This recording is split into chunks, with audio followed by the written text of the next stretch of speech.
friend of the show, Mayor Bill de Blasio. How you doing, sir? I'm happy to be with you guys this morning. I thank you for taking out the time. It's been some time since we spoke, and I realized that time span was pretty specific to the results of this case, because we reached out to you and obviously wanted you on, but you couldn't speak because you wanted process. You wanted things to take its course. And so now you're on, and I wanted to give you, and Rosenberg's here, Laura Stiles here, New York City. I think the world is listening right now. You as mayor of New York City, what did you want to say to people this morning? Well, I want to say in New York City we are going to make a series of changes so we don't have to have tragedies like this anymore. We're all feeling this. I said last night in Staten Island, I met with clergy members and community leaders, and I said there's a lot of pain that we're all feeling right now. And for me, it's as personal as anyone else, because I see through the eyes of my family and my own son, and we all understand the sense of danger and the sense of injustice that so many people feel. But we in this city are going to do something about it. We have been doing something about it. We're changing things because the people have demanded change. I think this is the central point. There's so much feeling about this tragedy. It's human that we feel so much about this tragedy. We can relate to. We've lost a good man in Eric Garner who should not have been lost. Mm-hmm. But what I'm trying to help us all think about is there's 8.4 million of us. The mission for all of us is to change this city, and because the people have demanded that, it has already begun. Remember, we spent much of the last few years talking about stop and frisk. Stop and frisk with a high of 700,000 stops a year. It will be less than 50,000 stops this year.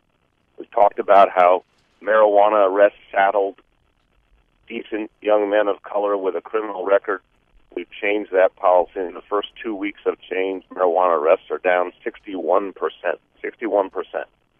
That's going to be thousands and thousands of young people who do not have an arrest record. You go through all of these pieces, including the body cameras. Michael Brown's family called for body cameras as part of the solution. In New York City, the first body cameras will be tested live on Friday in police precincts in New York City. Now, Mayor, I got to stop you there, because the conversations that are happening now is we just saw something on video. We saw someone die on video. So how is a body camera going to make a difference? I understand a lot of people in Staten Island said that to me last night. I get that common sense logic, but I want to offer a different common sense logic that I think explains their power and why Michael Brown's family was so focused on it. Because it's one thing if you are in an altercation. It was a horrible, horrible video to watch for all of us after the fact. But in that moment, those officers, they may have been aware there were people holding up cell phones, but it wasn't part of their experience until that moment. But when you train people from day one, you're talking about recruits go into the academy and they understand from the beginning that they're being trained in such a manner that whatever they do ultimately will be seen publicly.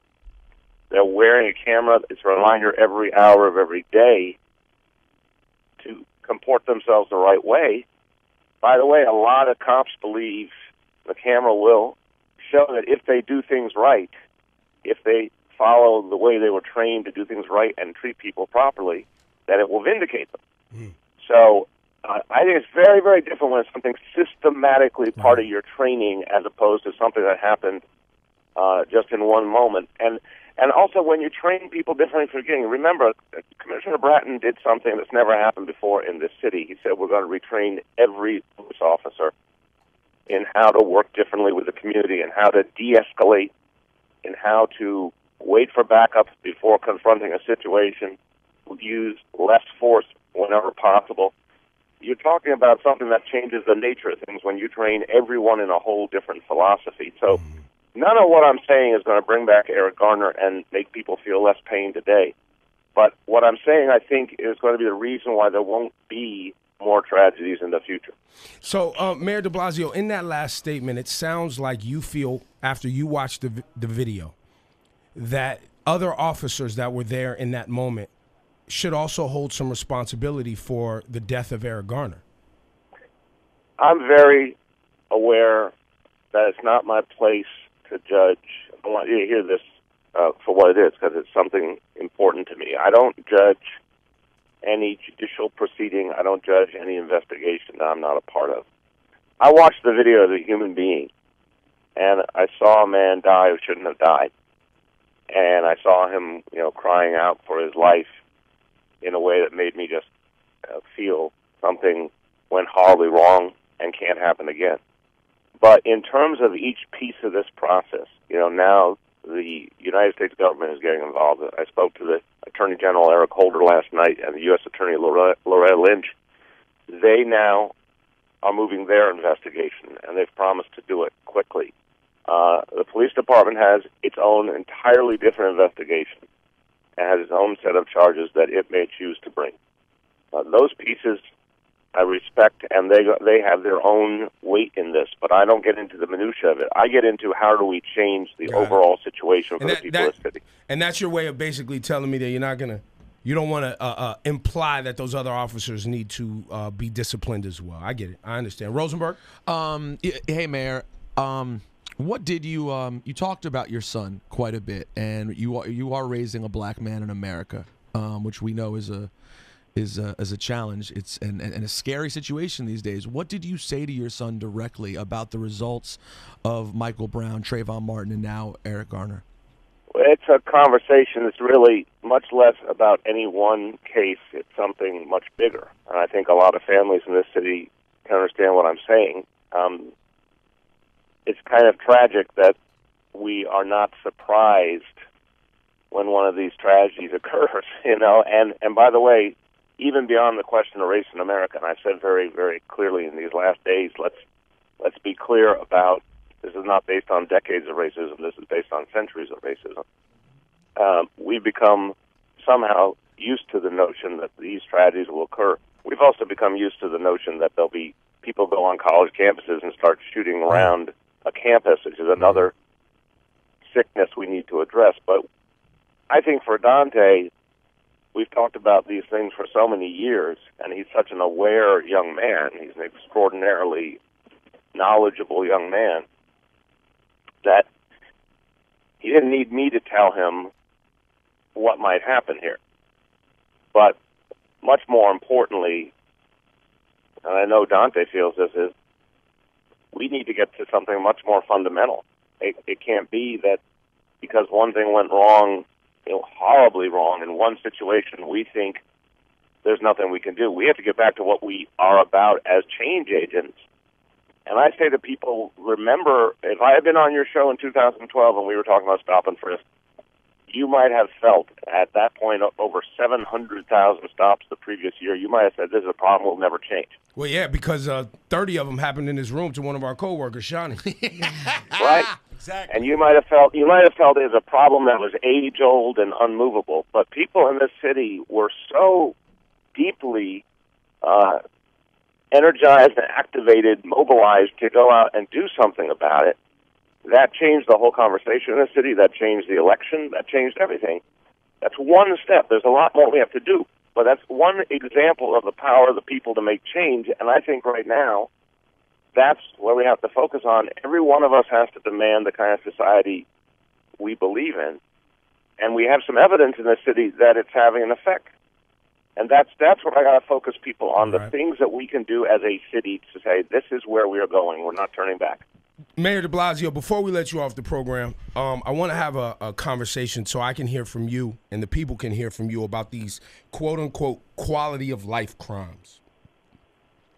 The area in which Eric Garner lived and died, I'm told, is going through some changes. And people feel like the police have been very hard on individuals that live in that area because they're trying to clean it up. Someone like Eric Garner, who, based on the video, it looks like he had a relationship with those police officers, and they had messed with him before and messed with him and messed with him.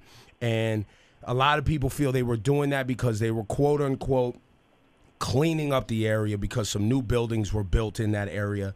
And people like Eric Garner that look like Eric Garner are bringing down the value, the property value. Can you help us understand the politics of that?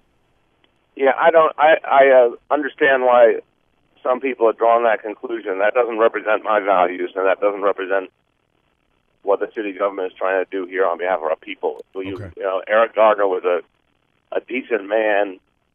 He was obviously, it was a minor offense he was committing. No way it should have ended up in this situation. But I do want to say that the reason I believe in a certain approach to community policing is because it starts with the will of the people. Now, a lot of people in that neighborhood called the police and said they didn't like the notion of people selling things in the park. Mm-hmm. And that started from the grassroots, therefore. And when you think about the way we want things to go, and I'll give you an example from yesterday I think is very powerful. Yesterday we did a demonstration at the police academy of the new body cameras for the officers. And in the demonstration, 2 officers approached a vehicle. And they had the cameras on. They activated the cameras. They walked up to the vehicle. You'll hear how this relates to your question.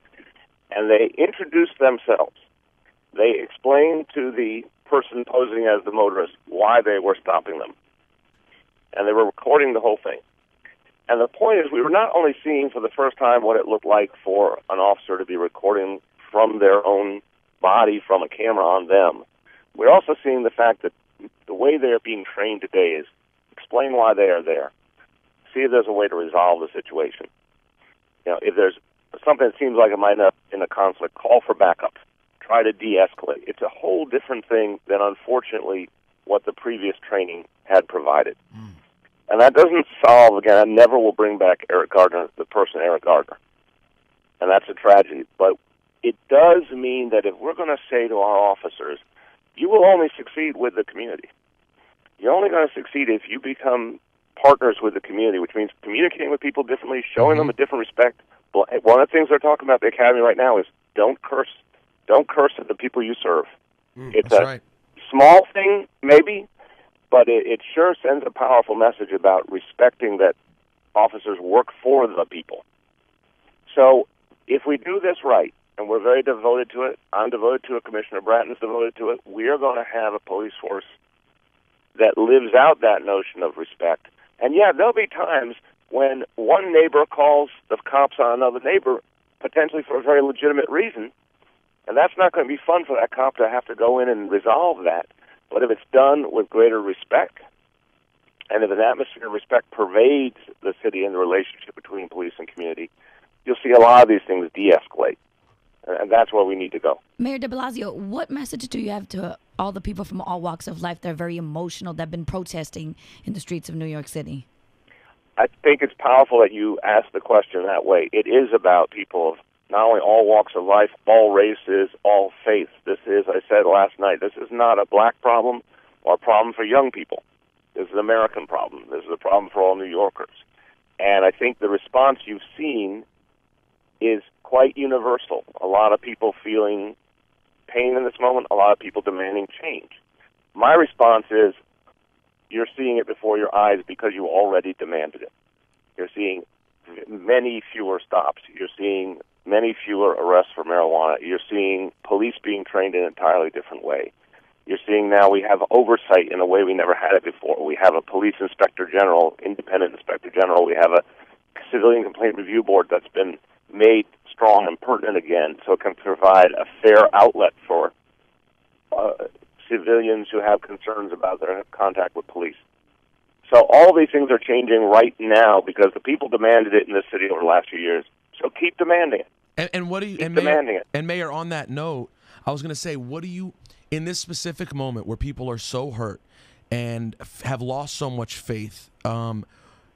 I got to be honest, when I saw you on TV, I loved what you had to say. It made me proud that you were my mayor. But at the same time, I thought, man, if my well-to-do white mayor of the city seems somewhat, I don't want to say you seemed hopeless, but you seemed down about this. You seemed a little bit, to a certain extent, powerless to fix this.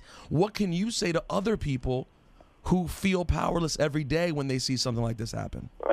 You're the first person who's ever called me well-to-do. I just want to say for the record. You're the mayor. Come on. You're somewhat well-to-do. Not sure my wife would agree with that characterization, but in any event, look, I don't feel hopeless at all. I think what you saw from me last night was a sense of the pain that so many of us were feeling, and a somberness. It was a very somber time. I had just met with Eric Garner's father, and I felt the exact parallel as I was talking about Dante, and I can't imagine. I literally cannot imagine how I could continue with life if I lost Dante. I can only imagine the pain that Mr. Garner's going through. But that's not hopelessness. That is sorrow that's deep, and that is a sense of deep connection to people who need to experience something very different. They need to know they can live in peace. They need to know they'll be protected. I said it last night. All of us grow up seeing the police as those who can and should protect us. And there is, for particularly young men of color, this sense of contradiction that sets in early on, that it doesn't play out the way it's supposed to, and that, I think, is a great pain for people. So I was reflecting on all of that, and that does not for a moment make me feel hopeless. It makes me feel resolute. It makes me feel resolute, but I'm telling you, the things I just went through, the changes that are being made, these are going to affect so many people's lives. How do you go? I think this is powerful, and people should hear this. You can't go from 700,000 stops 3 years ago only. 700,000 stops. That's 700,000 people, overwhelmingly young men of color, overwhelmingly innocent in every way, according to the police statistics, treated like suspects or criminals, to a day where at the end of this year we're going to be under 50,000 stops, and these stops are actually about going after criminals. And if someone does something that looks like it might be illegal, like that's what kind of stop we want. So how do you have, therefore, over 650,000 people in 1 year alone not stopped, not put through that, and say that that isn't change? For the people who weren't stopped, that's change. That's real, that's meaningful, and we've got a lot more of that to do. And it won't happen overnight, but when you start to feel in the next years, as you come in contact with police and you are treated differently and respectfully, people are going to know it's changing in their lives. Mayor, before we let you go, I know you got to run, and we appreciate your time, Mayor de Blasio.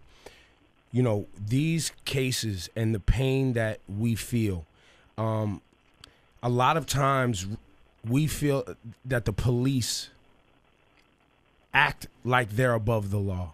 We saw someone die on camera, and currently we are seeing individuals not be punished. Nobody believes that this officer wanted Eric Garner to die. I don't think that officer wanted that, and I've heard a lot of people and even our listeners call in saying, we don't believe that officer wanted him to die.